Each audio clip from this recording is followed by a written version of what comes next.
नमस्कार जंटी में स्वागत आपका। मैं हूं योगेंद्र। आप देख रहे हैं खास खबर और खास खबर में हम बात करेंगे कि ऐसे खास मुद्दे की जिस पर कई दिनों से लोगों की निगाहें टिकी हुई हैं कि इस मुद्दे पे होगा क्या। हम बात कर रहे हैं राजस्थान में एसआई भर्ती की। 800 से अधिक सब इंस्पेक्टर्स की भर्ती 2021 की, उसको लेके सबकी निगाहें टिकी हुई हैं। क्या होगा इसमें? क्या सरकार रद्द करेगी या क्या रास्ता निकालेगी? अब सरकार चाहती है कि कोर्ट कोई फैसला करे। कोर्ट ने कहा है कि सरकार स्पष्ट करे। खैर चलिए, अब 10 फरवरी तक इस पे कोई फैसला होगा नहीं होगा, फिलहाल तो ये कह सकते हैं कि हियरिंग डेट है, लेकिन सब जुडिस है मामला। लेकिन सियासी बयार काफी अपना रंग दिखा रही है और चर्चाएं तेज हैं कि एसओजी या पीएचक्यू मंत्रिमंडलीय समिति सबने ये कहा है कि रद्द कर दीजिए। हालांकि सरकार का जवाब यह है कि रद्द करना संभव नहीं है, फिलहाल जो जवाब गया है। तो चलिए हम चर्चा शुरू करेंगे कि सरकार के बयान के मायने क्या हैं और विपक्ष क्यों हमलावर है और विशेषज्ञों की क्या राय है इस पे। तो हमारे साथ योगेंद्र जोशी साहब जुड़े हुए हैं, राजस्थान पुलिस सेवा के पूर्व अधिकारी हैं। हमारे साथ प्रतीक सिंह जी कांग्रेस से हैं और विकास सोमानी साहब हमारे साथ भाजपा से हैं। मैं जोशी साहब आपके पास में आना चाहूँगा। क्या लगता है आपको, इसमें कुछ डिले के पीछे कोई कारण हो सकता है या फिर सरकार को तय करना है और सरकार जो कर रही है वो ठीक कर रही है? देखिए योगेंद्र जी, ये भर्ती परीक्षा का जो पेपर आउट हुआ है वो 2021 को ही हो गया था, पाली में और बीकानेर के अंदर। और उस समय में पकड़े गए थे वो लोग और उनके मोबाइल नंबरों से भी इनको पता चल गया था पीएचक्यू को कि बड़े लार्ज स्केल के ऊपर यहाँ चीटिंग हुई है।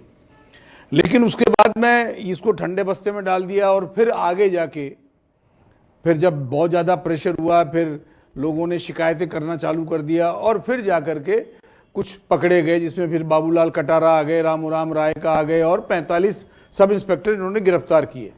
और स्थिति ये आ बन पड़ी है कि पूरे प्रदेश में अविश्वास की स्थिति पैदा हो गई सरकारों के प्रति, चाहे वो कांग्रेस सरकार हो चाहे वो बीजेपी सरकार हो। अब आप ये देखिए कि इस परीक्षा के अंदर क्या हो रहा है, क्यों निरस्त नहीं की जा रही। कारण यह है कि इन सब इंस्पेक्टरों की नियुक्तियां 1.5 साल पहले ही हो चुकी हैं।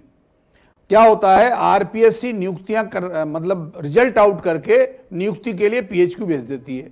पीएचक्यू में इन्होंने आमद कर ली। अब देखिए इनका सिलेक्शन कैसे होता है।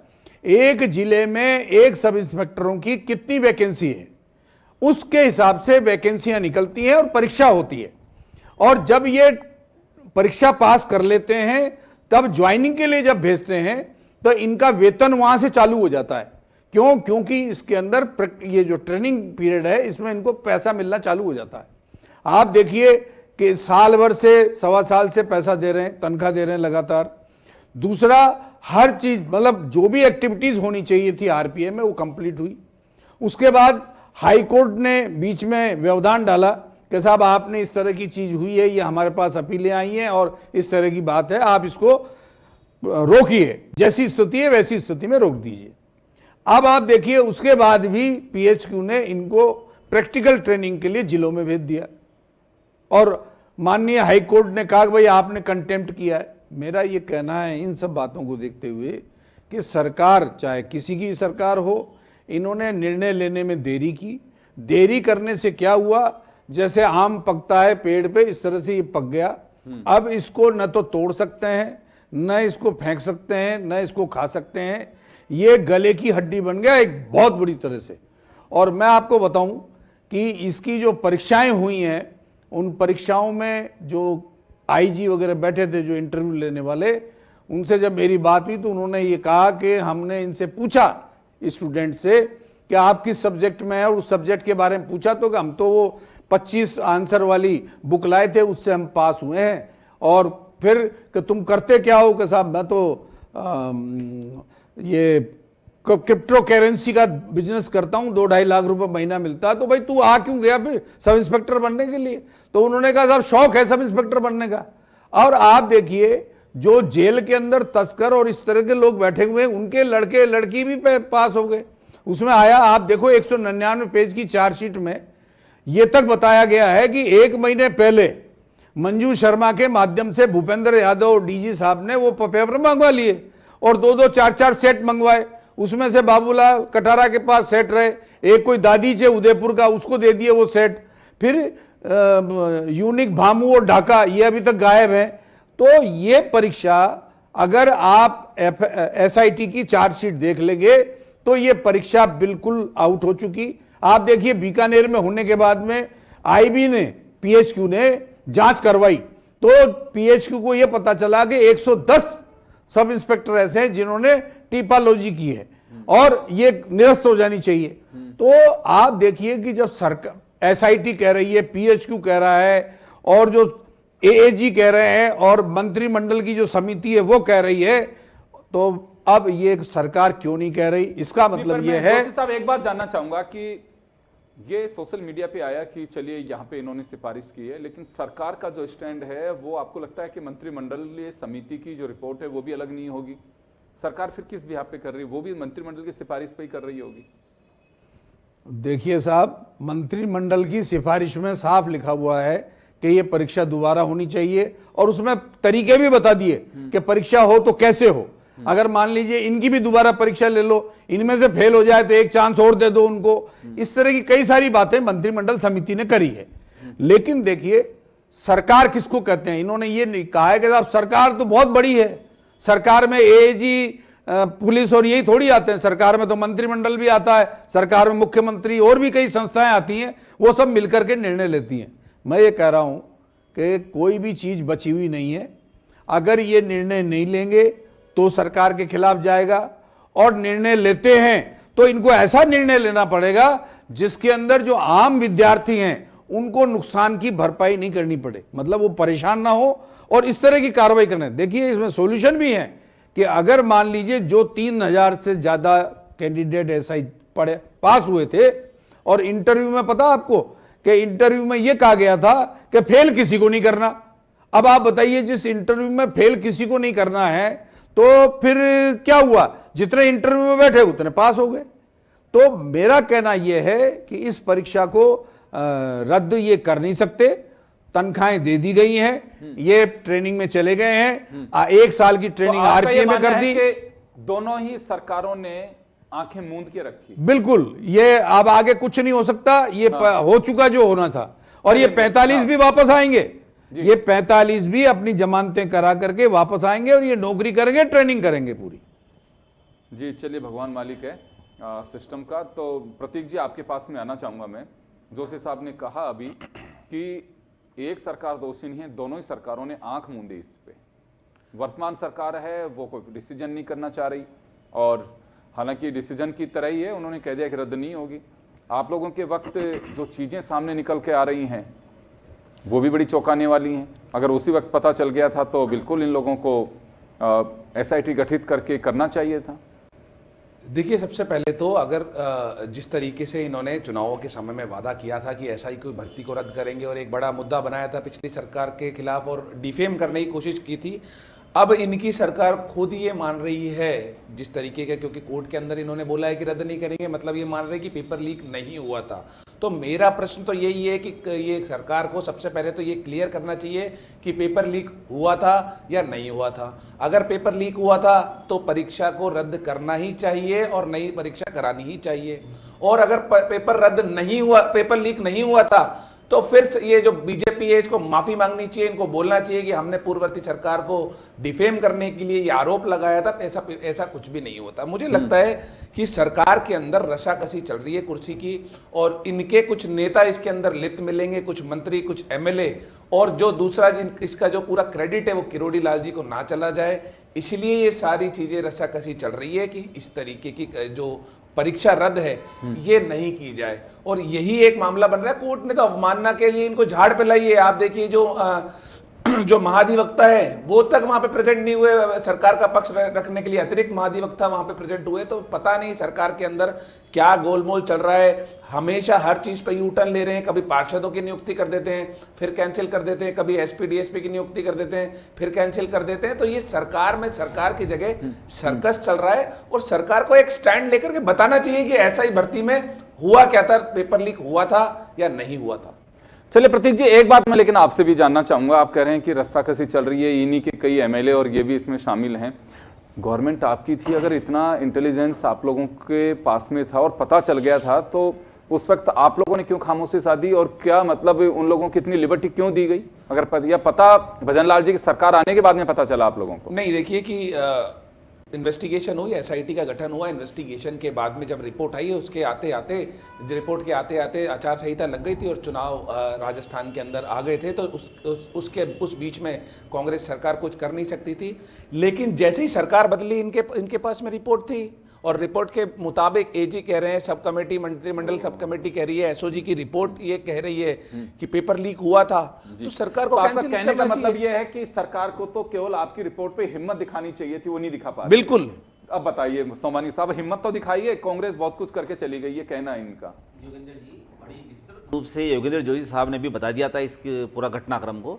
दूसरी बात मैं ये कहना चाहूँगा, जब बाबूलाल कटारा जब गिरफ्तार हो चुके थे और आरपीएससी में जिस तरह का संस्थागत भ्रष्टाचार कांग्रेस के समय में चल रहा है, तो ये कहना तो बिल्कुल बेमानी है कि वहाँ इस तरह का पेपर लीक हुआ कि नहीं हुआ। और रही बात युवाओं के भविष्य का मामला है, न कि किसी नेताओं के क्रेडिट का मामला है। अभी प्रतीक जी कह रहे थे कि किसी नेता को क्रेडिट मिल जाए नहीं मिल जाए, ये युवाओं के क्रेडिट का मामला है कि उनकी परीक्षा के साथ न्याय हो।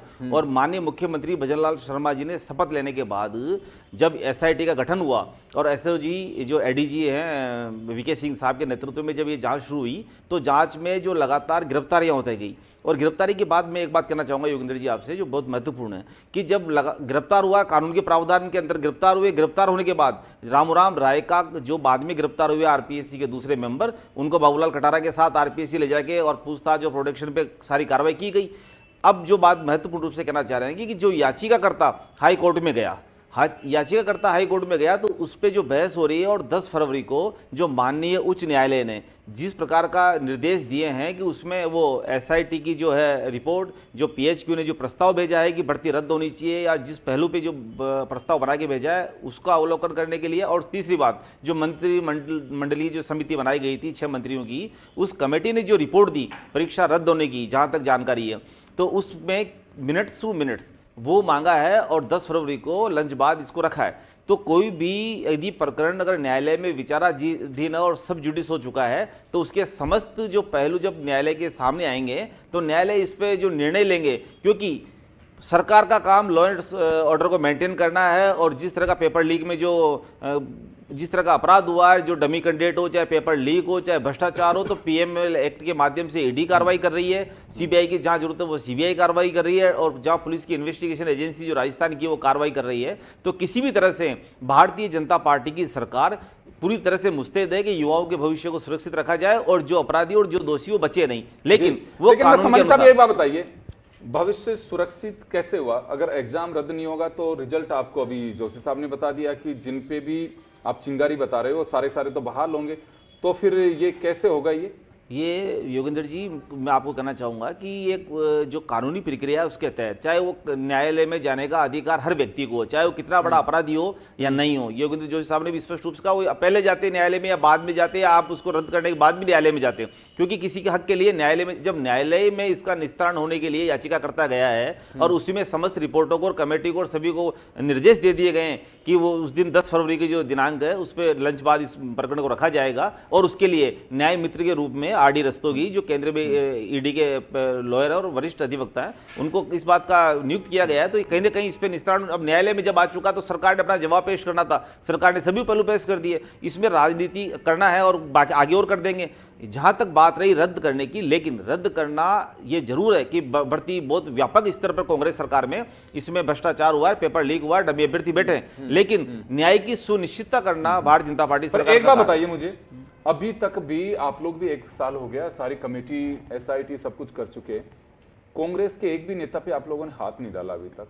ये बड़ी एक अजीब सी बात है। लोग देखते हैं कि एक दूसरे के प्रति लिबर्टी बरतते हैं, क्या बात है? अगर आप एक तरफ आरोप लगा रहे हैं कांग्रेस के नेताओं ने भ्रष्टाचार किया, अगर पता लग रहा है कि किसी न किसी कांग्रेस के नेता कार्यकर्ता किसी का लिंक है, तो अभी तक वो सामने क्यों नहीं है? योगेंद्र जी, जब कोई संस्था, जब आरपीएससी संस्था है और मान लो सरकार कांग्रेस की है, तो सरकार की ये महत्वपूर्ण रूप से नैतिक जिम्मेदारी बनती है कि उनके होते हुए इस तरह का अगर संस्थागत भ्रष्टाचार हो रहा है, लेकिन मैं आपसे कहना चाहूंगा कि कानून में तथ्य और साक्ष्यों के मामले पे कार्रवाई की जाती है। और अभी भी माननीय न्यायालय ने एक ही बात कही। आप ये मान रहे हैं, आप लॉयर भी हैं सर, मतलब कांग्रेस का डायरेक्ट इन्वॉल्वमेंट नहीं था इसमें। नहीं, मैं इस बात के लिए अभी ये न्यायालय में विचाराधीन है। कोई, मैं आपको एक बात और करना चाहूंगा कि अभी भी ये बात हुई है न्यायालय में, जब पूछा और जब जस्टिस ने, तो ये बात हुई कि साक्ष्य की जो तमाम साक्ष्य वो प्रमाणित प्रतिलिपि या सर्टिफाइड कॉपियां नहीं है, उनको इधर उधर से जुगाड़ करके जो तथ्य प्रस्तुत किए हैं उनकी भी एक पूरी तरह से संतुष्टि होनी चाहिए, पुष्टि होनी चाहिए। अब सरकार नहीं, ये सरकार का फेलियर। आप सरकार ही तो कार्रवाई कर रही है और कर रहा है कार्रवाई, सरकारी गिरफ्तारी कर रही है, पेपर लीक माफियाओं के खिलाफ सरकारी कार्रवाई कर रही है, और सरकार की वजह से ही ये युवाओं को न्याय मिलना सुनिश्चित हुआ है। अगर आप सरकार को ये फेलियर मानते हो तो कांग्रेस की फेलियर है कि इस तरह के एग्जाम करवा दिए और रविंद्र बाल भारती विद्या मंदिर से पेपर लीक करवा दिए जो नहीं होने चाहिए थे। और मैं आपको कहना चाहूंगा कि कांग्रेस में जिस तरह से पेपर लीक हुए लगातार रूप से, पेपर लीक जो शब्द है, आप चाहे आज ऑनलाइन हैकिंग की बात अलग कहना चाहूंगा, लेकिन जिस तरह से खुलेआम धड़ल्ले से पेपर बिक रहे थे, जैसा भी योगेंद्र जोशी साहब भी कह रहे थे, वो दादीज के पास चल गया, वहां चल गया पेपर, वहां से भाव बढ़ गए। तो ये जो खुला जो नंगा तांडव चल रहा था फिर बाद में जी कांग्रेस सरकार के समय गया ना वो। योगेंद्र जी, मैं आपसे कहना चाह रहा हूं, वर्तमान की स्थिति ऐसी है कि जो एग्जाम अभी है वो पेपर लीक संबंधी, पेपर लीक अलग चीज है, डमी अभ्यर्थी अलग चीज है, ऑनलाइन हैकिंग वाला अलग विषय है। लेकिन जब खुला संरक्षण जब सरकार इस तरह का देगी, उसके बिना तो आरपीएससी में संस्थागत भ्रष्टाचार नहीं हो सकता, अधीनस्थ आयोग में संस्थागत भ्रष्टाचार नहीं हो सकता। तो आप ये मान के चलो कि जिस तरह की चलिए मैं तक जाना है उसे विस्तार लौटूंगा आपके पास में। मैं एक बार जोशी साहब का रुख करना चाहूंगा। तो जोशी साहब, रिजल्ट आपको पता है कि हाईकोर्ट के माध्यम से ही आएगा जो आएगा, लेकिन ये पूरे 5 साल एसआई, अब इसमें दोषी निर्दोष कौन है ये तो सब कोर्ट के जांच का विषय है, क्योंकि सब जुडिस है, हमको तय भी नहीं कर सकते। लेकिन सियासत के लिए खासा अच्छा मुद्दा रहेगा, वो उसको घेरेगा, वो उसको घेरेगा, करप्शन के चार्जेस भी लगेंगे, सिस्टम के लेकुना की बातें भी सामने आएंगी। मतलब कुल मिलाकर के मुद्दा जिंदा रखा जाएगा। देखिए योगेंद्र जी, माननीय न्यायालय ने तो अपना निर्णय दे दिया। उन्होंने तो कह दिया था सरकार को कि आप कर दो, नहीं तो हम कर देंगे। अब सरकार ने सोचा कि अब क्या करें, हम तो करना ही नहीं चाह रहे, तो सरकार ने वहाँ अपना जवाब पेश कर दिया। जवाब में बहुत सारी बातें कही है, जिसमें सुप्रीम कोर्ट ने ये कहा था कि 4 बातें अगर हो तो परीक्षा निरस्त होनी चाहिए, नीट से संबंधित। बिल्कुल। तो उसमें ये कहा था कि एक तो व्यापक नकल हुई हो, दूसरा है जांच पूरी नहीं हुई हो, अगर जांच चल रही है तो, चयनितियों को अधिकतर नकल करते हुए पकड़ा गया हो, ज्यादातर चयनित। दूसरा यह है कि नकलचियों को अलग अलग नहीं किया जा सकता हो, जो साधारण है वो और नकल करने वाले हैं। तो इन्होंने ये प्ली भी हाई कोर्ट में दी है कि ये चीजें होने की वजह से हम इसको निरस्त नहीं कर रहे, क्योंकि माननीय सर्वोच्च न्यायालय ने ये कहा था। मैं ये कह रहा हूं, अब मैं ये कह रहा हूं साहब, अब ये यथास्थिति की बात आई कि माननीय न्यायालय के समक्ष भाई यथास्थिति तुमने नहीं रखी, ये गलत बात है। तो इन्होंने कहा साहब वो तो ट्रेनिंग का पार्ट है इसलिए भेज दिए। यथास्थिति का मतलब होता है जो जहां रहेगा वो वही रहेगा, वहां से इधर उधर नहीं जाएगा। लेकिन इन्होंने उसके अंदर भी एक लाइन बना करके निकाल ली बाहर और उनको भेज दिया प्रैक्टिकल ट्रेनिंग के लिए। मैं ये कह रहा हूं साहब कि अब इस परीक्षा में कोई भी किसी प्रकार से न तो ये निरस्त हो सकेगी, कुछ नहीं होगा। ये जितने हैं उतने ये ट्रेनिंग करेंगे, ये परमानेंट। अभी देखना आप थोड़े दिन बाद ये जिलों में चले जाएंगे। क्यों इनको जाना पड़ेगा जिलों में? ये वहां से तनख्वाह लेते हैं और फिर ये कहा जाएगा कि ये कंटेंट नहीं है। क्यों? क्योंकि ये तो पहले से पोस्टेड है उस जिले में, वहां से तनख्वाह प्राप्त कर रहे हैं। अब ये वहीं तो गए जहां से तनख्वाह ले रहे हैं। अब आप कहते हैं कौन सी प्रैक्टिकल ट्रेनिंग और कौन सी वो जाएंगे, तो वही प्रैक्टिकल ट्रेनिंग है और वही नौकरी है। फिर उस जो जिला जिस रेंज में आता है वहीं के आईजी ने आदेश करके इन्हें सस्पेंड किया है। सस्पेंड क्यों किया? क्योंकि ये सरकारी कर्मचारी है। बर्खास्त क्यों किया? ये सरकारी कर्मचारी है। जब सरकारी कर्मचारी आपने इनको मान लिया और इनको आप 1.5 साल से तनख्वाह दे रहे हो, तो अब ये परीक्षा निरस्त नहीं होगी। ऐसा कोई भी उदाहरण नहीं है। 1-2 उदाहरण ऐसे होंगे जो मध्य प्रदेश या कहीं के, मेरे को जानकारी नहीं है, लेकिन लोग कहते हैं साहब वो है। अब जैसे आज माननीय न्यायालय ने चपरासी की भर्ती है वो निरस्त कर दी, इसी तरह से ईओआरओ की भर्ती निरस्त हो गई, इसी तरह से पीटीआई की भर्ती निरस्त कर दी है। तो इनके अंदर क्या हुआ? नियुक्तियां थोड़ी हुई हैं। इनके अंदर क्या था कि जो सर्टिफिकेट पेश किए हैं वो उसमें फर्जी वाला पकड़ा गया, किसी में क्या पकड़ा गया। अरे भाई इसके अंदर तो नियुक्तियां हो चुकी हैं, ज्वाइन कर लिया, तनख्वाहें ले ली गई हैं और वो सब इंस्पेक्टर हो गए। अब तो कंफर्मेशन के लिए गए, 2 साल बाद कंफर्मेशन होगा इनका। और इस प्रकार से जो स्थिति पैदा हुई है, उस स्थिति में राज्य सरकार अपने स्तर पर नहीं करना चाह रही थी। इन्होंने भेजा माननीय न्यायालय के पाले में। न्यायालय में माननीय जज साहब जो थे उन्होंने कहा भाई ये मेरे पाले में भेज दी, मैं इनका कर देता हूं कार्रवाई। उन्होंने अंगली टेढ़ी करी थोड़ी सी कि भाई जवाब दो, नहीं देते हो तो मैं ऐसा कार्रवाई करता हूं। अब स्थिति ये आ गई है कि राज्य सरकार के अभी पेचीदगी रहेगी, जवाब क्या दें। इन्होंने रस्तोगी जी हैं, उनको जब बुलाया, अरे भाई इसमें कोई क्या करेगा, ये तो क्लियर कट है कि इसके अंदर अगर पेपर लीक हो गया, आप देखिए रामूराम रायका को पेपर मिल गया, 1 महीने पहले मिल गए, दोनों पेपर बाबूलाल कटारा के पास आ गए हैं। इन्होंने पेपरों की फोटो मोबाइल में फोटो खींच दी है और उनको और लोगों को भी दे दिया है। तो ये आउट कैसे नहीं हुआ? पेपर तो आउट हो चुका है। लेकिन अगर ये नहीं मान रहे हैं तो इनकी मर्जी है भाई, मत मानो पेपर आउट हुआ है। अब मैं तो ये कह रहा हूं कि अब ये जांच देखिए, ये जांच भी अब ठंडे बस्ते में चली जाएगी। अब ये आगे जांच करेंगे भी नहीं इससे ज्यादा। 45 पकड़े हैं। हाँ। प्रतीक जी, आपके पास मैं आना चाहूंगा, आप विपक्ष में हैं। देखिए मामला सब जुडिस है, हम पार्ट पे बात कर रहे हैं केवल सरकार के पे, क्योंकि अदालत को करना तय है वो क्या करता है, लेकिन सरकार के ऊपर राजनीतिक दलों के व्यवहार पे हम बात कर रहे हैं। आप लोग विपक्ष में हैं, सरकार की ओर से भाजपा का कहना है या सरकार का कहना है कि पूर्ववर्ती सरकार के ये काले कारनामे किए हुए हैं। जवाब बस यही किया जाता है। अब ये काले कारनामे सफेद कैसे होंगे? देखिए योगेंद्र जी, जो सब जुडिश बता रहे हैं आप, तो 3-4 जो कोर्ट की हियरिंग हुई उसके अंदर तो सरकार ने अपना जवाब पेश नहीं किया और लास्ट में माननीय न्यायालय को ये बोलना पड़ा अगर आप जवाब नहीं देंगे तो हम इस भर्ती को निरस्त मानेंगे। तब जाकर के सरकार ने जवाब दिया है कि हम भर्ती निरस्त नहीं करना चाहते। तो मैंने अभी यही तो पूछा था कि जो बीजेपी की सरकार है वो ये एसआई भर्ती के पेपर को लीक मान रही है या नहीं मान रही है। अगर पेपर लीक हुआ है तो इसके अंदर तो कोई शक शोभा हो है ही नहीं फिर कि उसको कैंसिल होना चाहिए, कोई शक शोभा नहीं है। बराबर अगर आपके पास सबूत है, बिल्कुल मौजूद है सारे सबूत एसओजी के पास, एसआईटी के पास या और पुलिस अधिकारियों के पास, तो वो सबूत कोर्ट के सामने रखने चाहिए। और अगर सरकार ये बोल देती, अरे सुनिए 10 फरवरी की बात ही नहीं थी, कोर्ट ने ये बोला था आप अगर जवाब नहीं देंगे तो हम इसको रद्द मान लेंगे। और अगर सरकार ये जवाब दे देती कि हम रद्द कर रहे हैं, यह जवाब नहीं भी देती तो भी ये भर्ती परीक्षा रद्द हो जाती। लेकिन सरकार ने जानबूझ करके ये जवाब दिया है कि हम इस भर्ती को रद्द नहीं करना चाहते। ये इंटेंशनली किया गया है। अगर जवाब नहीं देते तब भी ये भर्ती रद्द होती, और अगर लिख के देते कि रद्द करना चाहते हैं तो भी रद्द होती। प्रतीक जी, अब 10 फरवरी की डेट है, इसमें 10 फरवरी से पहले 31 जनवरी से विधानसभा का सत्र शुरू होगा, तो क्या लगता है वहां पे भी बहस जारी रहेगी? नहीं, बिल्कुल निश्चित तौर पे हम तो ये पूछ रहे हैं ना, और विधानसभा में भी पूछेंगे कि बीजेपी की सरकार का स्टैंड एसआई परीक्षा को लेकर के क्या है। वो पेपर लीक हुआ था या नहीं हुआ था, पहले तो ये स्टैंड क्लियर कीजिए।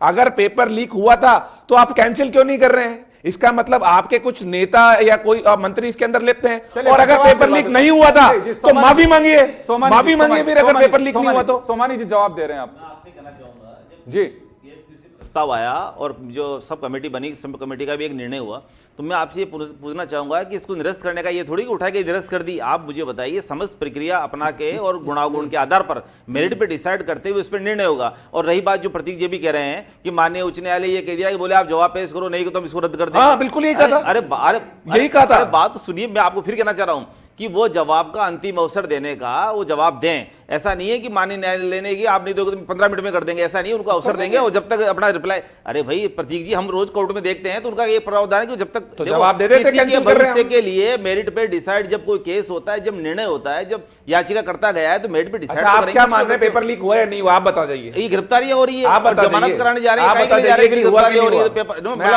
कांग्रेस को ये भी संशय है। कहना चाहूंगा, कहना चाह रहे हैं, सुनिए मैं बताऊं आपको, आप बार-बार एक सवाल कर रहे हैं, पेपर लीक हुआ है कि नहीं हुआ, लीक हुआ कि नहीं। अरे पेपर तो लीक हुआ ही तो सबके साथ हुआ है तो कैंसिल करिए। अरे बात समझने की कोशिश नहीं कर रहे। मैं आपको कहना चाह रहा हूं कि न्याय सुनिश्चित होना चाहिए, दंड सुनिश्चित करना उद्देश्य नहीं है। जब क्रिमिनल लॉ अमेंडमेंट नया बना है तो केंद्र से हमारे भारतीय जनता पार्टी की सरकार और मोदी जी का ये कहना है कि न्याय सुनिश्चित हो। योगेंद्र जी, ये पेपर लीक का मानेंगे भी और पेपर न्याय मिलना चाहिए, कैंसिल भी नहीं करेंगे वास्तव में कि इनके नेता खुद लिप्त हैं इसमें। अरे कांग्रेस सरकार में एग्जाम हुआ है आपके, अभी जो अभी है, मैं नाम बोल दूंगा, फिर अभी बुलवाइए। और आप ऐसे नाम बोलने से एक बात बताइए, इतने लड़के जो अभ्यर्थी गिरफ्तार हुए हैं, अंडर ट्रेनिंग हुए हैं, ट्रेनिंग किसने भेजा? आपने भेजा। तो सोमानी जी, जो रिपोर्ट है आंख बंद करके कोर्ट में दे दीजिए। अरे भाई, आज जिसमें नाम है सबके, किसी का इन्वॉल्वमेंट है, सरकार की आंख बंद करके बैठी है, सरकार का क्या दायित्व बनता है जनता के प्रति? पूछ रहा हूँ, वो रिपोर्ट को कोर्ट में पेश कर दीजिए, जिसके अंदर पेश हो जाएगी। कब हो जाएगी? अब हो जाएगी, धीरे पेश करेंगे, कर देंगे मलमास के बाद में। चलो, ये चल देगा ऐसे ही खैर, लेकिन अब सबकी निगाहें टिकी हुई कि वास्तव में कोर्ट से क्या बाहर निकल करके आता है। ये भी माना जा रहा है कि पेपर लीक हुआ है, डमी अभ्यर्थी भी बैठे हैं, लेकिन अब बस होगा क्या, क्योंकि जो लोग ट्रेनिंग कर चुके हैं और कई लोगों का कहना है कि भाई हमारा तो फेयर सिलेक्शन हुआ है, हमारे साथ नाइंसाफी नहीं होनी चाहिए। सरकार का ये भी कहना है कि किसी के साथ अन्याय भी नहीं होना चाहिए, और कानून की जो थ्योरी है वो ये है कि एक बेगुनाह उसमें फंसना नहीं चाहिए, गुनाहगार जो हैं चाहे 100 छूट जाएं, ये भी कहा जाता है। तो अब देखो गुनाहगार छूटते हैं कि बेगुनाह भी इसके अंदर पिस जाएंगे, क्योंकि जिन्होंने तैयारी की है, जिनके सपने कई घोड़ों पे दाव लग चुके हैं, कोई ससुराल वालों ने सगाई कर दी, किसी की मैरिज हो गई, उनका क्या होगा, ये बड़े उलझन है। और एक बात मैं जरूर कहना चाहूँगा, कई लोग कहते हैं कि इनकी दोबारा परीक्षा करवा लीजिए। देखो दोबारा परीक्षा में भी कई सारी चीज़ें हैं कि कोई ज़रूरी नहीं कि जिस दिन जिसने वो जो पेपर दिया है आज हूबहू पेपर को आज को हल कर दे, कोई ज़रूर नहीं है। ये यूपीएससी वाले जो सेलेक्ट होके आए वो भी नहीं कर सकते हैं, एग्जैक्टली तो कोई नहीं कर सकता, कर भी दे मैं ये नहीं कहता, लेकिन ज़रूरी नहीं है ये बात। तो चले खैर, अब तो सबकी निगाहें 10 फरवरी पे टिकी हुई हैं, लेकिन फिलहाल जब तक ये चर्चाएं, आरोप प्रत्यारोप ये ऐसे ही चलेंगे। आप सभी का बहुत बहुत शुक्रिया। खास खबर में इतना ही, दीजिए इजाजत, नमस्कार।